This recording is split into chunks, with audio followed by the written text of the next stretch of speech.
Morning, everyone. This is Mortgage Pros 411. I'm here.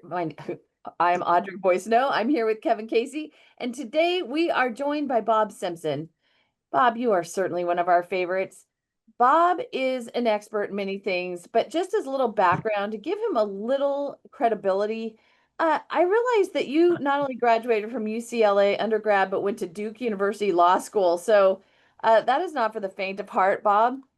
Uh, and then all my clients end up in North Carolina. I walk into the chief risk officer at one of the MIs, and on his wall, he has children's art, like from a 5 or 6 year old, and it says, "I hate Duke." And I go, "I'm guessing you're a Carolina guy." I go, "We are not going to get along." So, so being a Duke guy in within Carolina clients has its pluses and its minuses. Oh, Always that's a plus. funny.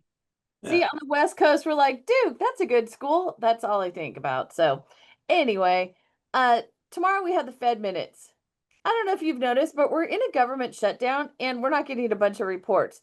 So, um, That yeah, might be a good thing. we'll talk about that in a minute. So, I just wanted to say that if you missed last week's show, go back and watch it on the YouTube channel, Mortgage Pros 411 or on Chrisman. It really was excellent with Michael Simmons and Liz Green. We were talking about appraisals and all of the big, humongous changes.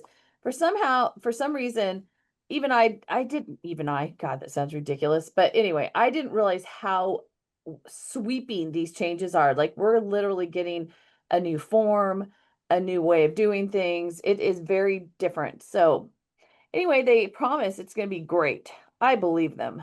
What do you think, Kevin? Do you believe them? Suspect, but we'll see. I'm being optimistic. That's all we can do right now is just Well, be like I said, optimistic. it's every client I've ever had has always asked me how come the appraisal forms don't look like all the other forms in the mortgage world. I just, it's a constant complaint I get. Never, Yeah, so never happened. that was one of the points they made, which is so we have the loan estimate and the closing disclosure in the disclosure packages that we use. And so apparently they took it upon themselves to go find the same people who designed those forms to do the appraisal, the new appraisal forms. And they're kind of excited about, we're like, okay, nobody cares. Like, nobody cares. Anyway, okay. So I don't know if you noticed the government is shut down. Kevin, did you notice? Yes, I did, because my Okay. Blue Angels not coming to San Francisco this weekend Oh my because of God, the but the shutdown. Canadians are going to save the But day. yeah, the Canadians have come to the rescue. The Canadian Air Force is going to do a show here. I think it's an interior plot because I think what they're going to do is now that the National Guard is not in California, they've invaded Oregon. The Canadians are going to come down south below them, and then they're going to attack up, and they're going to grab the entire west coast of California while we're not looking. Do you think they're gonna have a get your Canadian citizenship booth at the dock Yeah. here? Okay, we should not be joking about this, but it's all I could do is I just have to make a joke. All right, so government is shut down. These are the things that I have heard this week.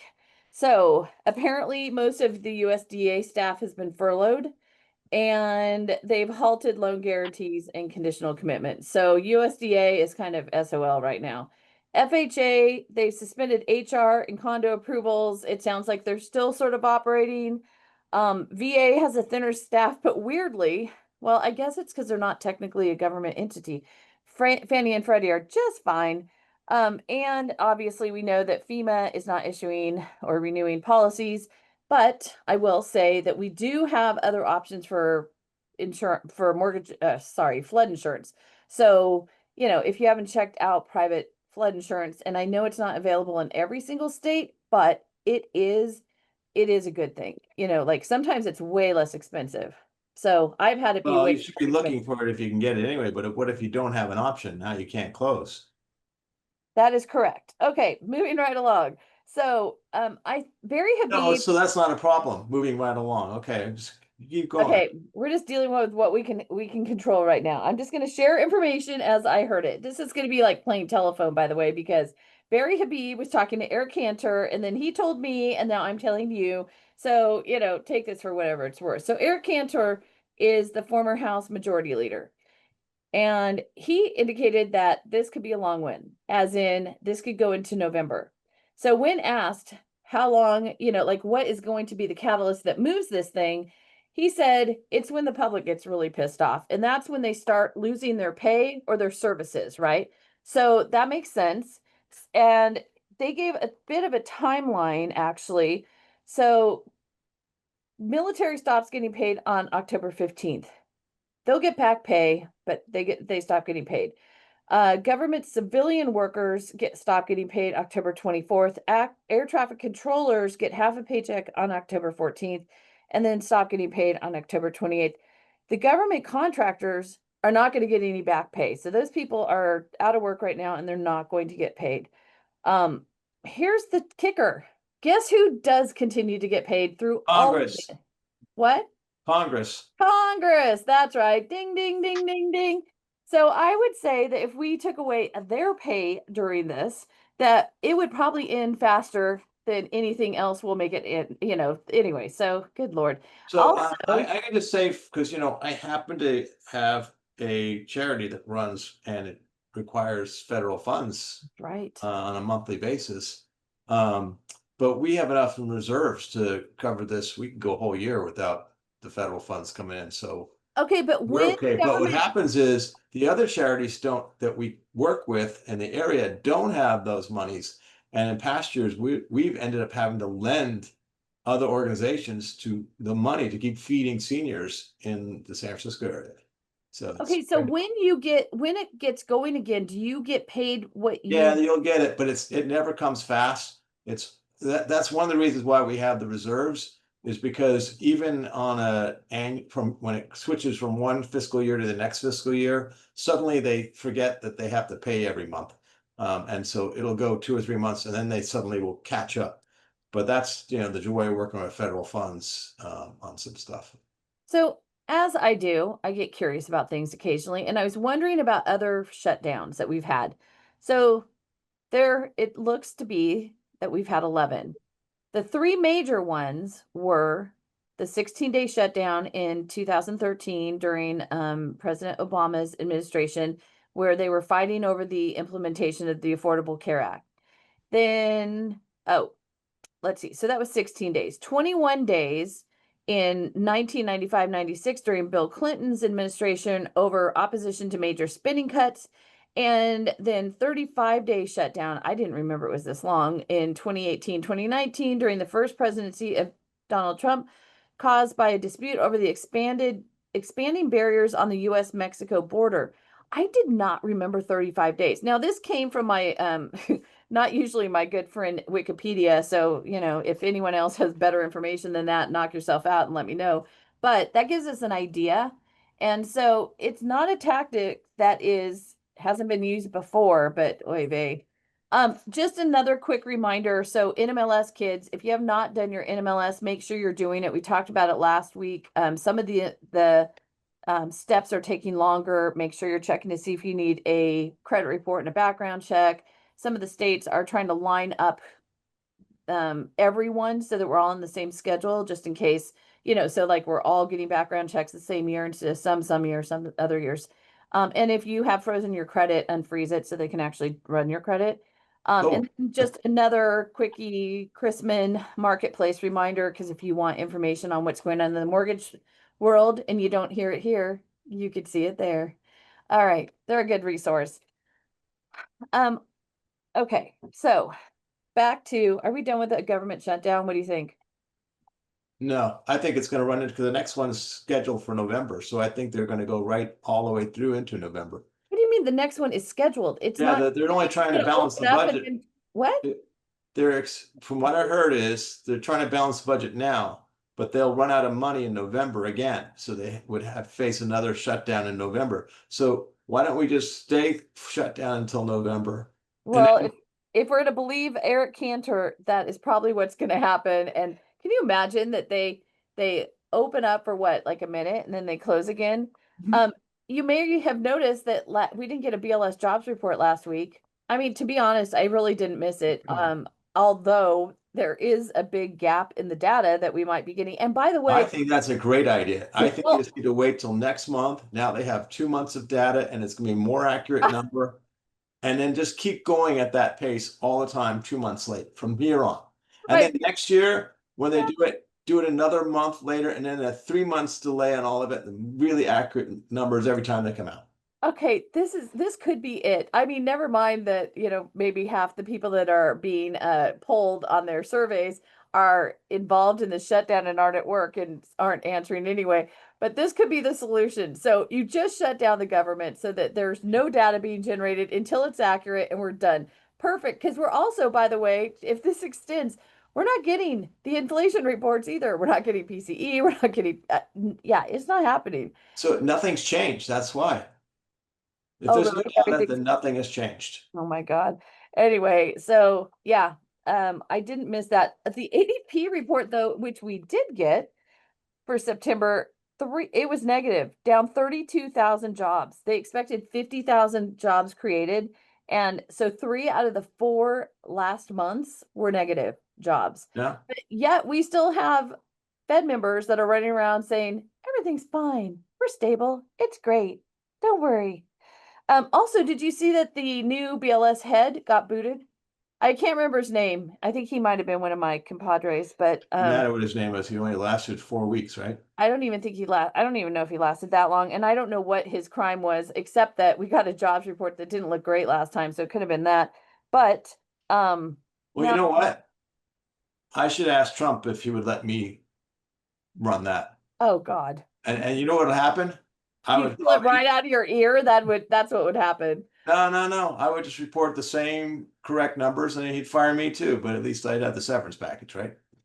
I don't know. The government shut down. I don't think you're getting crap. All right. Moving right along.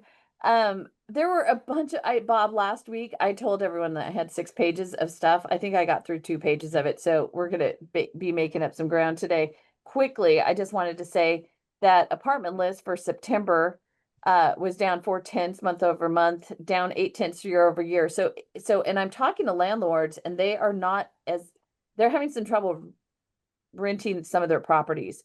So I find that interesting. And in places like California, who have rent control, they can't lower the price because they'll never be able to make it up again. So what they're doing is they're leaving these units empty because they don't want to. I mean, I was talking to one property guy manager yesterday, and he was saying, he goes, in 40 years, you couldn't make up the difference because, and then when you compound that with insurance increases, the increased cost out there, Yeah. it's funky. Except So the cities are getting sneaky and they're starting to tax vacancies now. yeah, well, what they're going to do is they're going to tax vacancies, they're going to tax this and tax that, and then these landlords are selling their places. They're just getting out of the business. So those become owner-occupied properties. The cities have less rentals available. So it's not great. It's no, let me rephrase. What cities are controlling rent besides maybe Santa Monica? I mean, is that Oakland, widespread? Oh, Oakland, San Francisco, Francisco, Richmond. Richmond is high on my list of Concord, places. Don't you dare. Where, Kevin? Concord, Concord, yes. Berkeley. Berkeley, yes. Berkeley's really crazy. Yeah, Berkeley, you can't even raise your rent to once the tenant moves out. Like you have to keep it the same. it's So what great. happens, you Yeah, go to Berkeley, especially around UC Berkeley, you'll notice all the places are run down because, well, there's no point in yeah, maintaining. okay. It. First of all, no, they're not. Second of all, a lot of those landlords rent the length. What is wrong with me They today? rent rooms. That's how they get around it. Yes, they're renting to the students. And so, I mean, I've had clients who rent those places out. They make bank on those places. They are cleaning up. But it's because they have that constant turnover, right? Mhm. So, anyway, rent control, just in case I wasn't clear, very bad. If it's being proposed where you live, fight it for all with all you've got. It is not good. Not that I have an opinion or anything, obviously. So if you love it, go nuts. But there you go. Okay. So, Bob, we did promise to talk about a few things with you. We did. Somebody said Los Angeles on the rent control. Hello. Okay, so Bob, let's start with fraud, fraud, fraud, fraud, fraud, fraud, fraud, fraud, fraud, fraud. So it's in the headlines. Something on your Over- mind, Audrey? What? Something on your mind? Fraud, fraud, fraud, fraud, fraud. God. Okay, I did not have sugar on my Wheaties this morning. I don't know what my deal is, but or caffeine for that matter. So we are seeing a lot about fraud in the headlines. So some of the things seem pretty clear. Some seem less clear. Some seemed clear and are now being shown to not be true at all, perhaps. So let's start with the fact that we are trying people in the headlines, which is not good. So all of us, including myself, because we talked about like Lisa Cook, who's the Fed governor, who was accused of fraud. And I was told by a very, very credible source from very, very high up that there was a lot of evidence and what the evidence was. And now we are hearing that may not be the case with her, that she very clearly stated what her intent for the properties may have been, etc. So, so again, this woman has been, dragged through the mud. And I don't know at this point, we'll see, but I think that's troublesome, to put it mildly. Yeah. Yeah, I mean, I think anybody listening to this that is a lawyer or has a law background would tell you, man, fraud is a heavy lift. That is, a lot of things get sued on fraud, and then it ends up, if it goes to trial, it's breach of contract, because getting to fraud is a real burden of proof problem, because you have to improve an intent to deceive, justifiable reliance. Think of fake tax returns. Fake tax returns, yeah, I got you. I got you for fraud on fake tax returns, because you had to really go out of your way to create some things that you thought were going to deceive me. Okay, we get it. We get fraud. But when you get into spongy things, and I'm going to put appraisals in the land of spongy, when you get into differences of opinion, boy, it's hard to get to fraud. It's hard to get fraud. How do you get to fraud on a crooked appraisal? You have manipulated comp data. You have misstated the square footage of the property intentionally, maybe a couple of 3 different places. But when you get to occupancy, you are now in the land of intent. You have to prove what I intended on the day I signed those docs. Was I intending to deceive you? I wasn't actually going to live there. It's going to be my rental, my Airbnb. Or on the day that I signed those docs, did I really think I was going to live there? And the next day I found out that I've got the big diagnosis. I got a terminal cancer and I have to go check in somewhere, and I don't move in. Man, that's life. That stuff happens. Your wife walks out on you, your boss fires you, you get the big diagnosis. Something happens and life interferes with your intent, but you had good intent on the day that you signed.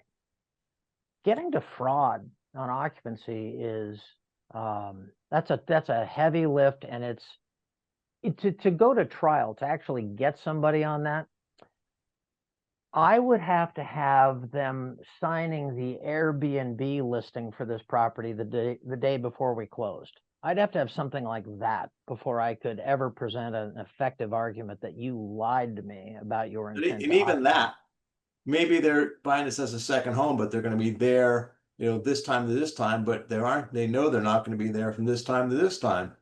So you just muddied it all up, and now my jury is all screwed up and I can't get the conviction I wanted. Right. Yeah. Just by throwing that into the mix, you've now got people going, oh. And then you've also got the I'll call it the even so what defense. In the law known as a demurrer. Even so what? Big deal. And that is a lot of people's opinions about this occupancy issue. Go ahead, tell your relatives all about the big evil of occupancy fraud, and you're going to get stares. People don't care about this the way we care about this. It's just not a big deal. What do you care if this is my primary or not? We in the mortgage industry know the difference. but the Right. public generally doesn't. So I think that that is the only reason these headlines are useful is because the public needs to understand that this is an issue. And even if they don't think it matters, we are still seeing buybacks around occupancy and income fraud. Those are the number one Fannie Freddie. One is one and one is the other. I forget which is which. I think Fannie is income and Freddie is occupancy. But the it is an issue and we have to deal with it. And it is important, I think, for the market that we are clear about that. And then I think borrowers do need to take it seriously and LOs need to take it seriously. And honestly, Bob, I'm sick and tired of competing against people in this business who are liars. So if I'm doing it right, but I lose a loan to someone who's lying so that they can give someone a better rate, which is based on a bunch of BS, that's not okay. And for the greater good, we do need to have people following the rules. And presumably they're there for a reason, presumably, statistically, maybe even if the default rates are worse on second homes and investment properties. And so again, I think that we need to educate the public. I think they do need to understand that there is a possibility they could have their feet held to the fire if they are caught misleading a lender. Let me jump into the shoes of the production manager. Maybe at one of our listeners, there's somebody in charge of this pool of loan officers. If I'm managing production and I see a loan come across one of my loan officers' desks, a guy owns 4 different properties, 3 single families and 2 condos. And you're going to bring a refinance to me or even a purchase and tell me that you're going to live in the 1,400 square foot condo, but you're not living in that 4,500 square foot home on an acre and a half. I'm doubting your intelligence as a loan officer. Nobody's living in the condo. If you say that they are, you better have a damn good reason why you're not living in the big house. So Right. just a look at a schedule of real estate should be a big indicator of where somebody's living. And frankly, I don't want loan officers working for me who aren't smart enough to grill that borrower and go, you're never going to get this past an underwriter. No one's going to believe that you live in that 1,200 square foot condo. And if they've got a good reason, okay, I'll listen to it. But it's up to the loan officers to challenge borrowers on these things and go, that's not a story that works. Now, I've had outrageous stories that work. Mhm. I had a borrower who was living in a property you never would have guessed would have been their primary because they owned another property. But for work and personal reasons, they convinced me they were living in that smaller house. And I was like, okay, and now show me your mail. Okay, I got the mail. Okay, I got it. If I run a LexisNexis report on somebody and I see where they're registered to vote and where their cars are registered, I can confirm it. Mhm. But I need my loan officer to be challenging these people saying, buddy, you're never getting this past underwriting. We're smarter than that. And I think that's what gets lost here is that we're talking about all these public figures who have lied about occupancy. Well, where the hell were our loan officers if they really were lying? What were we doing? Were we asleep at the switch? Because damn, I see the checks going to you loan officers for origination. I'm paying you a lot of good money to do a whole lot more than just note take. I could end up with a repurchase and I've already paid you and I know I'm not getting that money back. So there are, and even more now more than ever, there are so many different people living very different lifestyles. They're not all the traditional, I'm going to live in this place and I'm going to move up to a larger one, larger one, larger one. So I have a client who every loan I've ever done for them is full doc. And I've known them, I've worked with them. They're totally 100% on the up and up. They live in a place that is way less expensive than the rental properties they own. So they owned a rental property in a very, very nice town around here that was worth over $1 million. And they were living in a over 55 community out in a very inexpensive or much less expensive area in a smaller place. And then they sold that property and bought another really expensive rental, and they're renting that out. So as they live in this tiny little place, and then, and then another thing is, I mean, this is not a fraud issue, but people assume, oh, well, when you're older, you're going to downsize. And I have a couple right now who just upsized and bought a place that is 3 times the purchase price of the one they're going to sell and move out of. And they're, older than me. And Wow, so, that's really old. well, I knew you were going to take that shot. I knew it. I course. knew that was coming. I know he That was loves too the easy. Softball. easy shots. Yeah, but Softball. Kevin, they're even older than you, and that's something. So anyway, my point is, there isn't a one size fits all anymore. There is not. Everyone's doing something different, but as a loan officer, I look at something like that and I know I'm going to have to tell this story, and I'm going to have to make it make sense to a lender. Mhm. And so, and I'm going to have to and then I tell my clients, I'm like, listen, they're literally knocking on doors, and they are.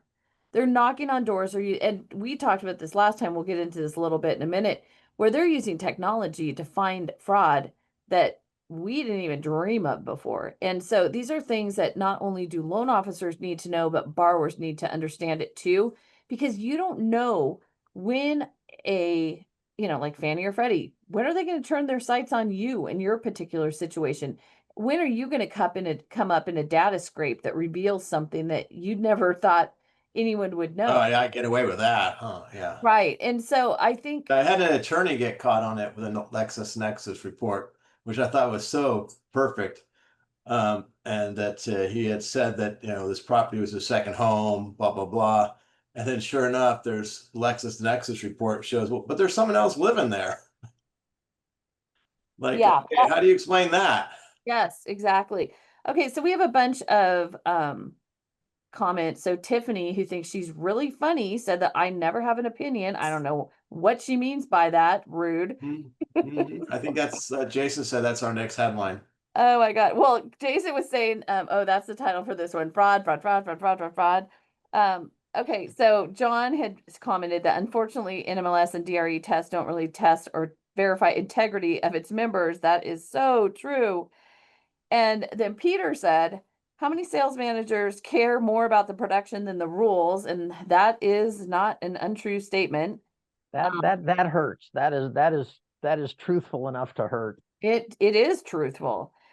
So John also pointed out the penalty for mortgage fraud, $1 million and 10 years of prison. It's a big number. We talk about it, Kevin, in our NMLS. Yeah, it is that, it can be that much. Yes. So, and then he said, that's what I usually tell people when they even hint at fraud. So people, again, it's our But job. the advantage of that is you get 10 years of free housing. Okay, that's enough. All right. You're So on one today. what? He's on one today. I know. What is it? Both of us. Like I am like I'm having to behave myself or try. I'm trying, people. Okay. And then Deborah says you can have 2 primary residents. Both closets are full of my stuff. It is possible. So it is true. I mean, like I've had clients who like they inherited a house and then they couldn't stand to get rid of their mother's things, and so they kept these 2 places. Or Uh-huh. I mean, I've had that a couple times where I've had people who have had 2 houses and they just kind of go back and forth. I'm like, this doesn't make any sense, but okay. well, Audrey, let's turn back, Audrey, to your first thing, which was competing against people who cheat. That's so we just made a joke about a production manager, right? Okay, production is king. But you raised the issue of, damn it, I'm out there trying to originate loans and I'm having to compete against people who are not honest in their quotes. They're giving owner occupied rates to somebody who needs a non-owner. This made the headlines with that guy back in New Jersey, that loan officer who shall remain nameless, but picked up Christopher Gallo. that guy. Occupancy. He's out there. He's so nameless, we both know his name. Well, I mean, everybody knows his name. It's public record. It's out there all over the place. I mean, it's in our NMLS class this year. I mean, there's no reason to hide it at this point. All right. So huge producer getting written up in the Scotsman Guide because he's just putting up big numbers. Well, he's beating he's beating you because he's quoting owner occupied rates. And Right. if I were one of the guys competing against him, I'd really be not happy, and it would be a real case of alligator tears. Now, oh, poor guy, he got arrested. It upsets the equilibrium when you can't compete honestly with people. And he's not doing this alone. There are people, I don't know how. When I was originating, I had a processor who was questioning everything. I thought I turned in good files. I thought I turned in complete files, but she would go through everything with a fine-tooth comb. Like, Bob, I'm not believing the Schedule C. I mean, I'd be like, come on, give it a break. Let's, that's what they supplied. Well, where are the processors and underwriters around Christopher Gallo, who should have seen all of these non-owner properties coming through as owner occupied? You're telling me they didn't see anything? If they didn't see anything, they're not smart enough to work for me. Yep. They're not smart enough to work for me. So you need to go. So now I'm going to get somebody in that processor seat or in that underwriter seat who can actually spot this stuff and prevent the guy from telling me he's living in a dumpy little condo in South Los Angeles. Meanwhile, he lives waterfront at Marina del Rey. Stop telling me that. Stop funding that stuff. So there's a bunch of people around Gallo who I'm sure have been interviewed by law enforcement, and I'll bet they were very uncomfortable interviews. Well, his I'm sure they LOA were. is also under indictment, apparently, allegedly. We'll go with allegedly, and well, no, that's not alleged. He's Yeah, been he's accused still of allegedly. criminal- He hasn't been convicted yet. So it's He has all not been convicted, but apparently he's in Turkey. And our understanding, the last time we Googled, Christopher Gallo is in another state still doing loans because he hasn't been convicted yet. So, I checked him on the NMLS consumer access site about 6 weeks ago, and there was nothing about this. So for the NMLS records, as of 6 weeks ago, when he's I still checked, clean. it was all clean. Yeah. yeah, have you been convicted? That's the question, right? And if Yeah, and you know what? It's very possible. Maybe he was accurate in all this stuff, and yep, he gets we away don't know with it. the facts. We started this by saying be careful because you don't know all the facts. You don't all know. You got, He could all be you got innocent. are allegations, and we don't know. Okay, what I would happened to say this there guy. is a humongous difference between a headline and a federal indictment. Huge difference. Yeah. Right? Yes, but let me point out that the indictment, and there can be superseding indictments, and I suspect there will be. The first indictment busted Gallo for falsifying the most mundane documents possible. Homeowner certs. Did they have adequate reserves? What's our owner occ numbers for the condo complex? He was falsifying those things. Oh. I mean, that is like this is the most boring, prosaic fraud you could possibly come up with. I didn't get the answers I needed out of the HOA, so I'll cook up the HOA letter. And that was the indictment. Okay, let me just say, first of all, the list of things that he allegedly did include all sorts of fabrication of all sorts of things. But back to that HOA doc thing. So I have a situation with a borrower who they were buying a place a little over 3 years ago. And they said, they were looking at houses, and then they started looking at condos. I'm like, be careful. Be really, I probably said, because I know him really well, I'm like, don't do it. Don't do it. Like, it's crazy. Don't do it. So they find this gorgeous place with this gorgeous view of water and the bay and the city. And oh my God, it was lovely. No doubt. Beautiful. So they decide they're going to buy this with me kicking and screaming all the way to them closing that deal. So they get in there, and this guy is super, super smart, very, very, very able to handle anything. He gets in there, gets a real, and we did an 8-paper loan, and we got an HOA cert that said everything was fine and dandy and hunky dory. So we closed this loan thinking everything is fine and dandy and hunky dory with the HOA, only to find out it is a complete and total, and cover your ears, kids, shit show. I mean, it was a nightmare. So not only were the reserves completely in the garbage can, it had deferred maintenance all over the freaking place. They hadn't done a single thing for the AB, whatever it is, SB, the make sure your property isn't falling apart and the termites haven't eaten all of it. So Anyway, so he gets in there and he spends the next 3 years whipping this thing into shape. And it turns out that the previous treasurer of the association was bunking the HOA certs. Now, that person is 850,000 years old, apparently, and long gone, not, I mean, not dead that we know of, but like doesn't live there anymore, not involved. But when I mentioned this situation to the FBI, they were very interested and they wanted to know about this because, and I was like, okay, I don't want to, I mean, my client had gone in there, whipped everything into shape, reserves, everything is good now. Like, but it took a monumental amount of work. So he did not expect that. It also impacted his price when he went to sell because it wasn't quite done then. You know what I mean? There are ramifications around that little piece of paper that are huge for a borrower. And if you have somebody who doesn't have the cash, doesn't have the means, because they did a monster assessment in that place because they had to. So anyway, my point is, even a little HOA cert is a big freaking deal in certain situations, and it can really harm people. So I say throw the freaking book at him because he shouldn't be bunking HOA certs. Again, Tiffany, not really much of an opinion from me, but there it is. Hey, Bob, are you hearing much about some new other rising frauds? So for a while there, we were dealing with title fraud, where it seemed to be more on the East Coast, but where people were selling people's houses without the school, the owners actually knowing that their house just got sold or their property got sold. A lot of times it was lot loans, and then actually they started doing commercial property and such.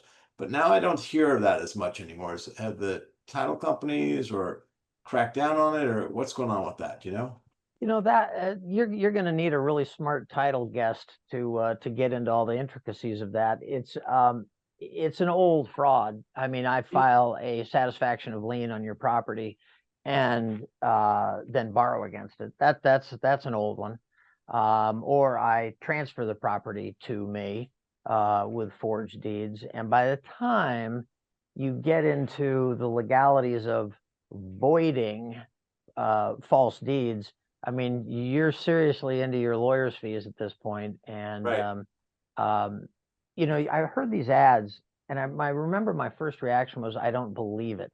Yep. These ads I would hear about title protection. Uh-huh. And I'm like, I well, mean, how are they doing that? my life is fraud. This is what I do. I do nothing but mortgage fraud, BSA audits, and this kind of thing. And I'm sitting there listening to that going, no, I don't believe it. I don't know that title fraud is really what it's made up to be. Maybe your listeners know and have some history with it. You can direct me to a website. But I buy a house, it's got title insurance. Who's stealing my title? Do you guys have any information on that? That's just not one I've seen there have been first of all, I think it's the dumbest thing you could ever try and do because I mean you can't move it. So someone's on to you, and what are you gonna do? Pick it up and take it to the next state over? I mean, come on. So I just think it's ridiculous, but we have seen different situations in different parts of the country where this is an issue. And because it's so easy to transfer title, people have, I guess I think what they're doing is they are transferring title and then trying to do a transaction to get money out of it or sell it or do something, and then they disappear. But we also talked a long time ago about that situation where somebody transferred the title to the Empire State Building. Do you remember that? I do not, but it doesn't Okay. surprise me. So there was, and I think it was a group of, if I remember correctly, a group of reporters who just wanted to show that they could do it. So they did, and I think they actually got charged with something because it was, So anyway, but yeah, I mean, you can Google Empire State Building title transfer or something like that. It'll come up, and so it's a little shocking at what can happen. And we Even if actually, you did that as okay, we're going to do this in the kind of the public vein and it just as a joke kind of thing. I can't imagine what the costs are to the Empire State Building to get their title corrected after the fact. well, I mean, if you've got cooperating, perpetrators, then it's not that Yeah, hard. maybe. Take your signature, boom, you're done. But we have had a title guy on, Scott Heaney with Stewart Title, and he talked about this, And it is an issue. And so, yeah, I guess it just hasn't hit your desk yet. Wait, Bob, there's Well, always something new. the other one we were learning about just recently with the one that's on the rise is Social Security fraud, where they're creating fake Social Security numbers and fake IDs, and they're creating a false credit report that goes behind it. And it's a very elaborate fraud because they have to, go apply for a bunch of credit cards and get denied. But then they're creating a credit history with their denials. And then eventually they're able to ping, they get one. And then they build that up. I was just, as I was hearing about it, like, my God, this takes years. But like, just to create a fake Social Security identity with a fake Social Security and a fake person and a fake address and all this other stuff. I mean, it could be done, but it seems, quote unquote, it was on the rise with Fannie and Freddie this last year. But Kevin, remember what that when we have the FBI on, they talk about this, business email compromise and the fact that these bad guys sit and watch your email for months or even years, literally years on end, waiting for you to say or do just the wrong thing that they can capitalize on. So it seems like there's a long game for these bad guys, people, whatever's. Yeah, misdirecting wires is a real cottage industry. My daughter got one of those fraudulent emails directing her to send her money at the close of escrow to the wrong account number. And she just got kind of a feeling about it and asked and got the answer. No, it was fraud. But they had been watching her emails go back and forth with this escrow company, and it was spoofed perfectly. The escrow officer's name and signature on the email was just perfect, directing her to send her wire here, not there. So Bob, these guys are good. I would say your daughter should have used a different loan officer, because a good loan officer now starts the conversation with, this could happen, because it does so often, and should be scaring the crap out of her all the way through the transaction, so she knows she doesn't even have to ask. I mean, then because it's text, it's emails, it's phone calls, and then she would have known, because we've been talking about that for years on here. And I had clients who had a down payment of $375,000, and because I had been doing my, spook fest all the way through it, they knew what it was when it came through. They didn't even have to wonder. So have you had on Funding Shield, Ike and Adam? No. That would be a good guest for you. All right, we'll check them out. Yeah, Funding Shield is their sole purpose in life is to prevent these misdirected wires. They've been at it for a long time now. But I will say again that as an LO, I'm so involved with my files, and I bet you a lot of the people that listen to this are also doing the same thing.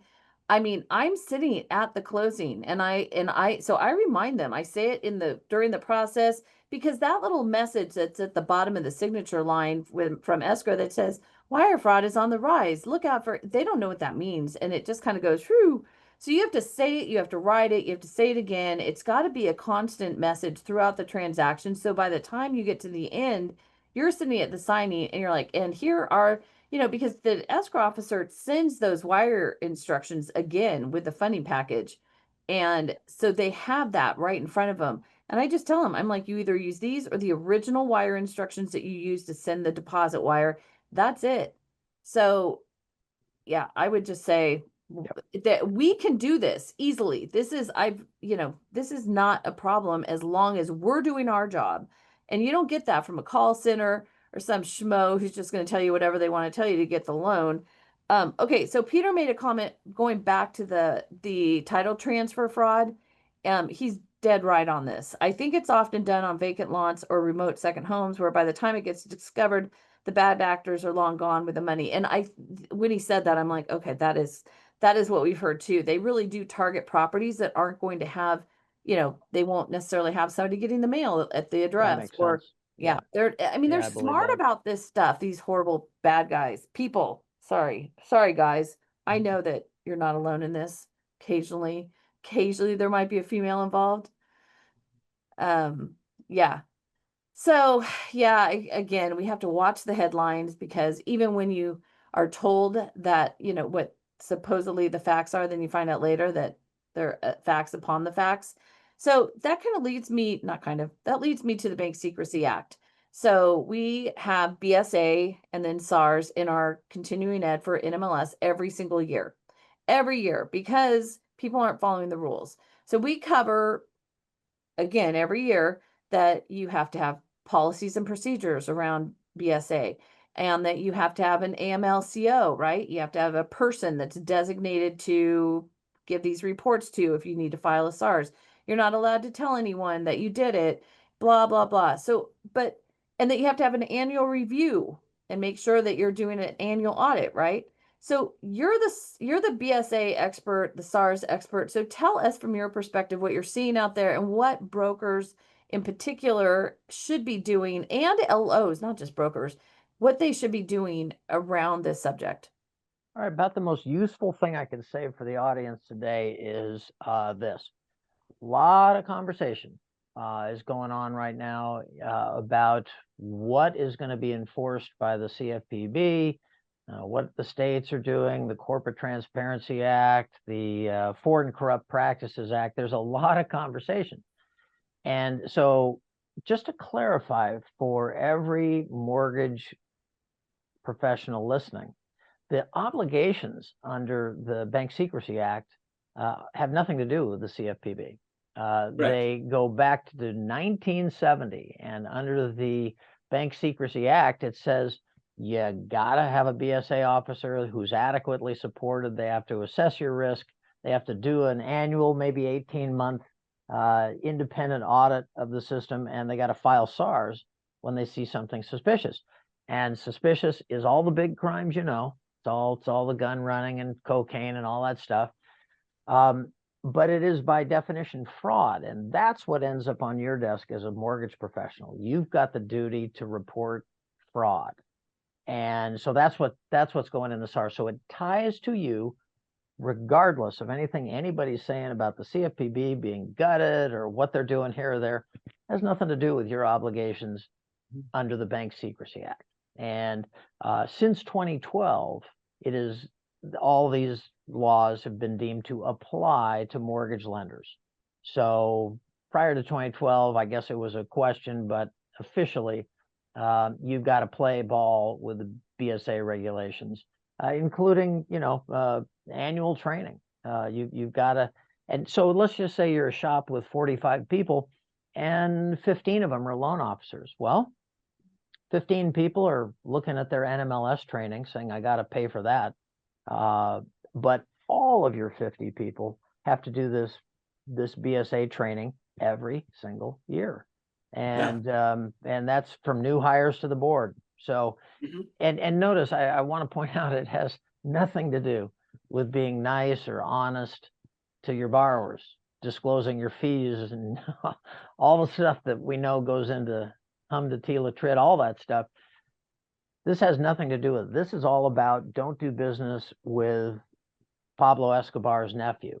Don't do business with bad people, and they do keep a list. It's called the SDN list, especially designated nationals. So, but there's even more that are people. Like we had a story where a loan officer had done a loan for somebody a couple years earlier, and then all of a sudden saw the same guy in his office again, but he was visiting with another loan officer, and he's like, oh, that's really strange. I wonder how come he didn't come back.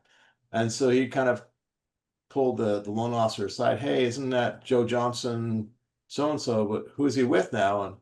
And he goes, oh, this got a new girlfriend, and they're going to be pulling money out of her house. And he goes, wait, that's the same story he gave me 2 years ago, just with a different girlfriend. And so they put two and two together and figured out this guy was working all these lovely ladies that had wealth or money in their equity, and he was, you know, convincing them to tap their equity and go on this dream trip, and then he dumped them and do it again. Yeah, I had the exact same scenario, and what the guy told me was that he was talking to this woman about pulling pulling money out of her house to invest in an Ecuadorian shrimp boat. Yeah, no, nobody's buying a shrimp boat here. You know, he was doing the same thing, encouraging that cash out. Yeah, I've seen it. Yeah, so I mean, that's the kind of thing that, loan officers is going to catch if they're attentive, but if they're not, it'll just get by. I mean, there was another one where I was talking to a loan officer last week, and he said he had a little old lady who was 80 years old, and a contractor had convinced her to remodel all 10 of her investment projects. And he's like, "But this doesn't make any sense. Like, you're never going to, you're 80 years old. You'll never recoup the investment back from your rental income." And he ended Okay, up so having her going to conservancy. this I think is a hole in the training that gets provided. I am not going to ever come on your podcast and do an ad for me. Okay, there's nothing worse than hearing somebody do an ad. So I'm going to tell you that you need to construct training similar to what I do, which is teaching your people about fake employment, fake assets, straw buyers, elder abuse, bogus cash out. Put Yep. together a training program for all of your people to teach them this stuff. Because I don't know how many times I've been training newbies to this industry, and they say, that guy wouldn't lie. He's a cop. She's a teacher. She's a nurse. She's what I call the virtuous professions. And so if you end up with a staff that is innocent, hopeful, positive, optimistic, you have to do your best to crush that. Okay, you have to crush those sweet little innocent views of life that people have, and start looking at this stuff with a crooked eye. Like, wait a minute. You say that you are self-employed, making $50,000 a month, and you have 14 grand in your bank. Yeah. Just doesn't add up. No, that's just wrong. Instead of trying to find a reason why that 50 grand a month might be true, and I'm sure that it's just being stop. You've got to look at your files with a jaundiced eye. I jokingly say that loan officers are trained to be charming, processors are trained to be efficient, underwriters positive, and your QC people to doubt everything. Okay, entirely different skill sets these people have. You got to bring some of that QC into the head of the loan officer, processor, and underwriter in order to protect your institution. Everybody just can't look at all the documents and go, "Oh, well, I guess those are true." You have to be able to look at this stuff like, okay, maybe every 20th person, maybe every 30th person is trying to put one over on me. Well, act like it. Act like it. Act like you know that eventually today you're going to look at a file where somebody's trying to sneak one by the goalie. You got to do that. You can't be so Pollyanna about the documents that are coming to your desk. Deborah says trust but verify. Trust which but is verify. True. I tell my wife I understand people and I still like them. I've spent my whole life around this stuff. People lie to protect their image, their money, and their family, period. People lie to protect those three things. So if you're talking about somebody's house, somebody's refinance, somebody's ability to put a roof over their head, there's a temptation. And the number of people who would do it is much larger than you think it is. And I still like people anyway, Audrey. I love you, Bob. We did, a couple of years ago in MLS, we covered elder fraud and elder abuse in the BSA training and around filing a SARS, et cetera. So it can cover a lot of ground, and it is important in our businesses and making sure that we're compliant. And you're fine until they show up and they do an audit and you're not fine anymore. So I just want to make sure everyone's really aware of that.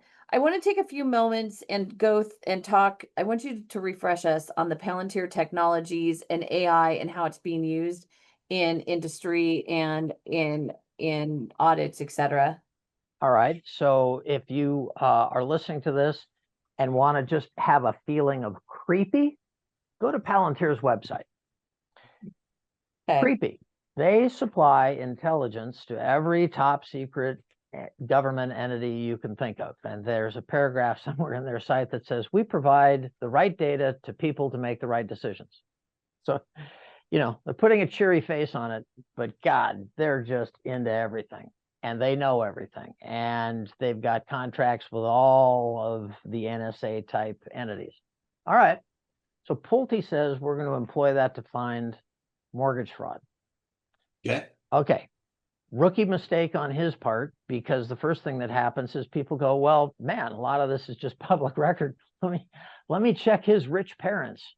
Did his rich parents claim 2 homesteads on 2 different properties at the same time? Yep, they sure did. So rookie mistake, Bill. Don't be using occupancy misrep as a cudgel, because it's going to get you, your neighbor, your kid, your spouse, your Sunday school teacher. You're going to find so many people have committed that particular misstep. So what would be available to Palantir? Every public record. Think of it. Think if they just ran a check for everybody's homestead exemptions throughout the country and coordinated all that data. Think if they were able to automatically just pick up when the date of every Airbnb registry. My property is now on Airbnb, and bump those up against closes of escrow to see who lied about their occupancy. My God, I mean, the numbers of these things would just swamp you. So you think life is normal?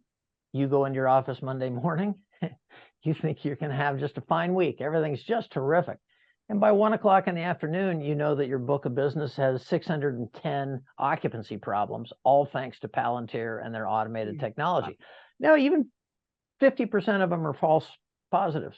Terrific. You still have 300 plus. Now the question is, what the hell are you going to do? With that? What are you going to do? Are you going to rewrite 300 loans? Are you going to demand that LTVs be brought down, that rates be adjusted up? Do they qualify still? Oh my God, it is such a mess. So we have in this country a ton of sleeping dogs. You can use Palantir to wake them up. Get ready to start hiring, because you've got a few departments. You have loan workout problems now that you can only imagine. I think it's the wrong decision. I think it's the wrong decision to say we're going to use Palantir. I think we have to have some responsibility as an industry to go, no, our people are smart enough to catch this.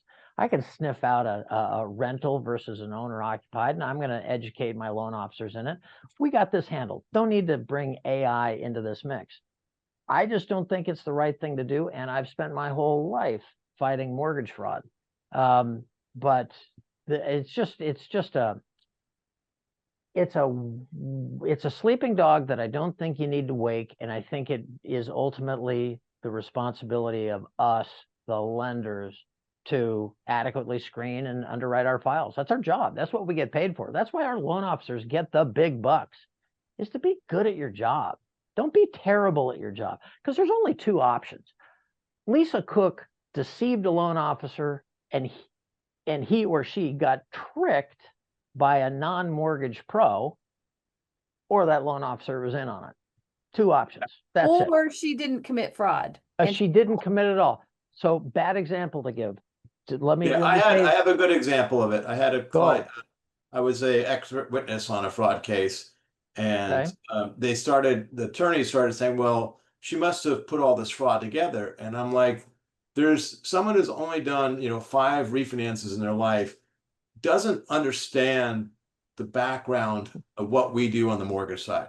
And for her to have committed this level of fraud took inside knowledge. Yeah. And that inside knowledge had to have come from the loan officer. And what I gave as the example is like, listen, her insurance was converted from owner-occupied insurance to investor insurance. Only a loan officer would know that level of sophistication, because one time in my career, the result was the loan officer was truly too stupid to know what came across his desk. By the time I got done investigating, I went, my conclusion is this guy is just not very bright. And so it all just went away under the category of, oh my God, I can never hire people this dumb again, right? But yeah, it's so funny because I remember having the meetings with the QC people and the special investigations people, and we interviewed this guy, and he truly had no idea what was coming across his desk. So it can happen, but I don't want those people working for me. I want No. people who come to me and go, this Remax office over here stinks. This C21 group, man, they're always pushing stuff. They're always faking occupancy. They're always faking. I mean, go back to Christopher Gallo a second. He was wrapping up all kinds of business from the local C21s and Remax agents. Have we heard about any fallout on those real estate agents who knew bloody well that that borrower was not moving into that property? Right. Do we hear anything landing on should. real estate agents? They always know, because what the hell else are you going to talk about driving around with your borrower, with your buyer in the car while you show them properties? You're talking about their intent. You're talking to about their life and where they live and work and everything else. You're trying your best to be charming. And the topic of occupancy is top of the list. We never hear anything about those agents getting landed on. We went through the financial crisis. Think of the regulations we got after the financial crisis. What changed for realtors? Yeah. I don't know. Nothing. So we have a question from Peter. So Peter, I'm just going to preface this by saying I'm not a compliance officer. I'm not even a compliance expert, but I know some stuff. Is there a problem? I'm going to let Bob answer this, okay? Is it a problem if you occasionally rent out an Airbnb your home or Airbnb your home or a portion of it when you're on vacation? If you live near spring training or hot August nights in Reno, or. I love the hot August nights in Reno. That's lovely. Very No, there's specific. absolutely no problem. So let me cite Yeah. clause. And make this quick because we are out of time. You have an obligation to move in within 1 year to make it your primary residence unless, and the language of the contract says, there are extenuating circumstances. So it's your house. You can do what you want. You can move out and rent it for the month, but you can't intend to live somewhere else full time. So no, there's no problem taking your house and occasionally renting it out. None at all. Okay, we're going to end this on a cheery note, even though I know we're out of time. So, ICE Mortgage. That wasn't cheery enough. Sorry. ICE Mortgage Monitor home values for September up. Not great, but up. It's positive. Cotality came in with theirs, and they're often very conservative. They think that home prices are going to appreciate 4% in the next 12 months. So Wow. should you have anyone sitting on the fence thinking that it's all going to go to HE double toothpicks, maybe not. Their affordability is the best it's been in 2.5 years. Lots of pent-up demand. New listings are below pre-pandemic levels. And with rates in the 6 and an 8, there are 5 million available refinances. Okay. So if you ever bug out of listening to the show until the very end, at the very end, and don't listen to the last part, you missed all that. All right. We love you, Bob. You're the best. Thank you for coming and talking to us every time. Love your positivity. And have a great week, everyone. There's business. Kevin and I are busy. Go get it. Close it. Have a great week.